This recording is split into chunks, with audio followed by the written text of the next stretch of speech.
Saudara-saudara, perjumpaan kita kali ini akan membahas peranan cerita silat bagi pembentukan budi pekerti dan karakter. Ya. Karena dengan melalui cerita silat ini orang merasa terlibat di dalam kisah yang sedang dibaca atau ditontonnya itu toh. Judulnya Kwai Chang Caine, Master of Kung Fu, The Way of the Tiger, The Sign of the Dragon. Harimau dan naga, jalan harimau dan jalan naga itu adalah sifat yang hidup di kalangan orang-orang pendekar di kalangan Kang Ao. Kisahnya mengenai anak blasteran dari ibunya Amerika, ayahnya China ya, Chinese ya, yang pernah dan lulus dan belajar di Shaolin Temple dulu ya.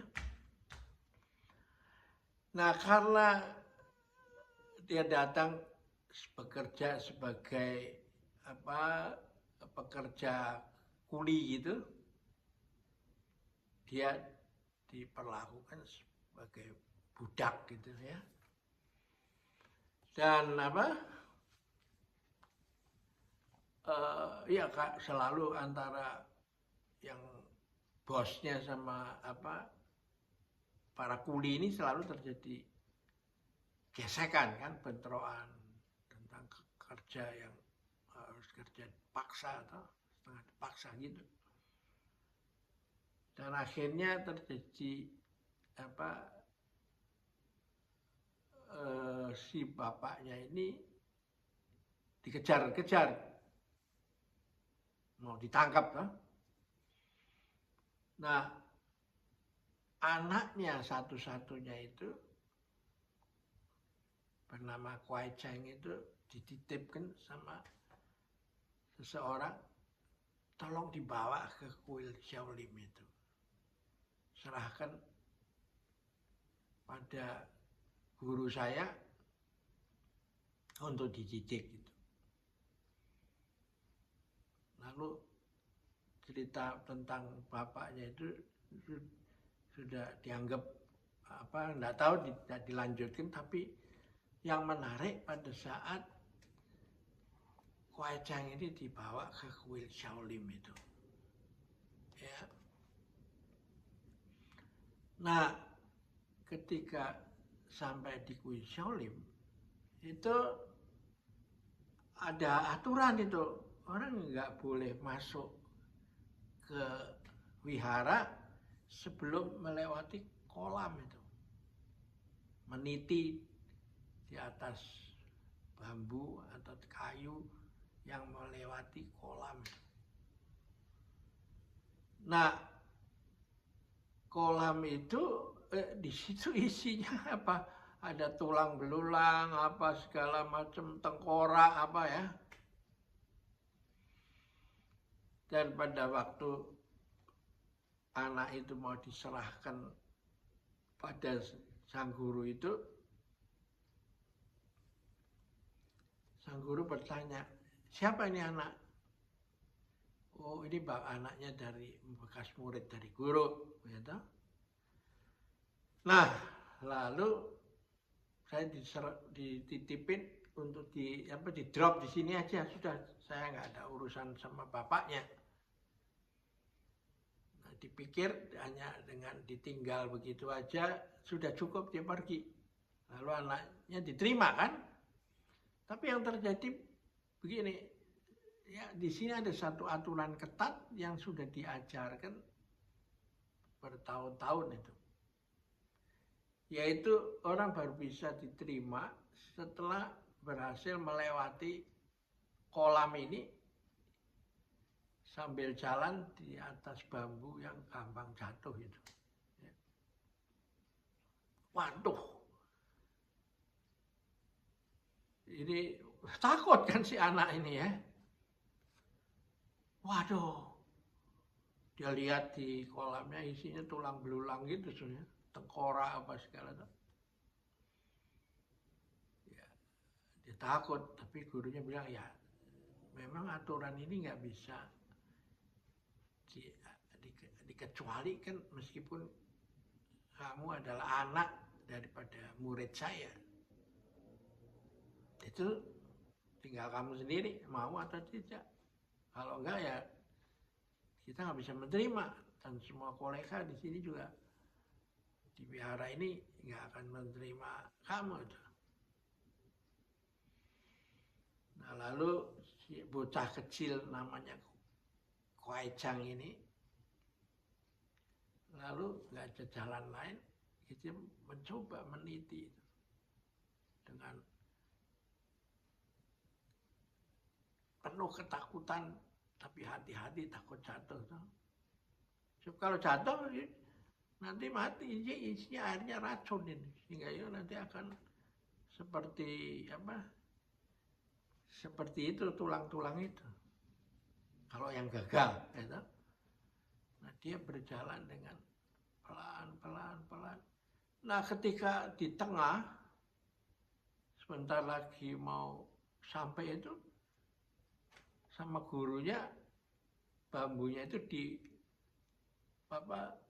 diungkit sama kakinya, sehingga dikecebur itu. Wah, merasa tamat itu, udah hidup saya gagal dan mati di kolam ini tuh. Tapi apa yang terjadi? Loh kok saya nggak mati tuh? Ya tuh. Nah pada saat itulah lalu sang guru baru menjelaskan bahwa tes ini adalah untuk menguji kesungguhan kamu mau belajar di sini.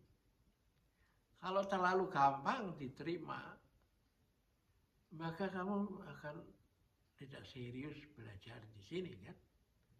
Itu karena ini kamu harus melewati tes ini. Ini sebenarnya air biasa. Dan itu semua saya gambar tulang-tulang apa saya kasih itu. Untuk memberikan pada orang yang mau masuk itu gambaran bahwa ini loh kamu sedang melewati ujian yang sangat menentukan, gitu. Dan yang harus dibayar oleh nyawa kamu sendiri. Kalau kamu sudah lewatin ini dan kamu sudah membuktikan sendiri bahwa itu sebenarnya kamu setelah kecebur juga tidak apa-apa, nah barulah kita mari masuk ke dalam, gitu. Nah inilah cara bagaimana terjadi integrasi antara Shaolin dengan Lao Tzu punya cara pandang itu. Setiap hari satu langkah. Meskipun juga tahu apa yang akan terjadi dalam perjalanan yang ribuan li itu. Gitu. Anda enggak tahu saya akan ke neraka atau ke surga. Enggak tahu.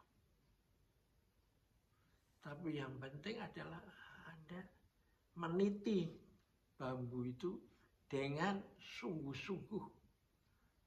Dan jaga keseimbanganmu supaya tetap jangan goyang sampai jatuh, melewati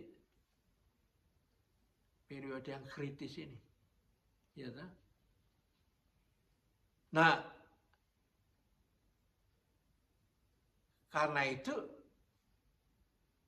Anda mau terus melakukan ini karena apa? Karena Anda setiap langkah itu mesti kerjakan dengan baik-baik itu, dengan sungguh-sungguh dan bukan asal jalan begitu lewat lari itu. Jadi Anda harus mindful itu semua. Nah ini yang saya saksikan ketika saya ke Kuil Shaolin itu, memang disuruh naik tangga itu yang railingnya nggak ada pakai railing itu, ya. Nah nggak terus mau umur berapa, mau anak, mau apa orang tua, ya kalau mau belajar spiritualitas dari Shaolin itu, ya harus sungguh-sungguh mindfulness itu, here and now. Nah, baru dengan demikian dia bisa diterima itu, ya. Jadi kadang itu sengaja dibikin tangganya lebar, ujung sana ya ada ala kadarnya itu untuk pegangan, tapi yang penting Anda harus naik ke atas itu pelan-pelan.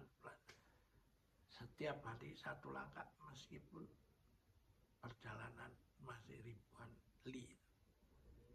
Nah, setiap hari berbuat baik. Satu-satu jaminan kalau yang mau masuk surga atau berhasil, ya berbuat baik gitu. Bukan saya enak dewe, ya toh. Lalu dari sinilah maka muncullah Shaolin Temple itu menjadi menghasilkan banyak pendekar itu, Eng Heong itu kalau dalam cerita silat ya. Nah baru setelah lewat tahap itu Anda boleh masuk. Nah bagaimana nanti setelah saya belajar di sini, saya harus bagaimana? Dikatakan tahapannya, kalau sudah menguasai di semua ini ilmu-ilmu yang kita ajarkan, Anda harus melewati formasi 18 manusia perunggu itu tanpa bawa senjata atau tanpa persiapan. Anda masuk ke satu ruangan dan Anda akan berhadapan dengan 18 manusia lohan itu. Kalau kamu lulus, baru nanti kamu akan mendapatkan satu tempat dupa yang gede itu menutupi sebuah pintu itu. Nah, untuk Anda mau keluar dari Shaolin ini, Anda harus peluk pendupaan itu yang besar itu, yang panas karena ada dupa sepanjang 24 jam gitu, sepanjang hari. Dan di sebelah kiri kanannya itu ada ukiran naga dan harimau itu. Sehingga kalau Anda peluk, itu tangan Anda sebelah kiri sama kanan ada naga dan harimau. Nah, setelah itu digeser, baru pintu itu terbuka. Dan kamu lulus itu. Ya. Jadi itulah cara kalau kamu sudah masuk ke sini nggak bisa keluar lagi kecuali mengikuti rute ini. Nah kalau kamu gagal, itu tidak ada stempelnya di sini, naga dan harimau. Dan itu berarti apa? Anda melarikan diri dari Shaolin Temple seperti anjing itu melalui lubang anjing itu. Ya. Jadi begitu orang masuk ke Shaolin Temple, itu syaratnya sudah begitu. Sehingga otomatis hanya orang yang sungguh-sungguh dah yang mau belajar itu. Ya. Karena mereka tahu bahwa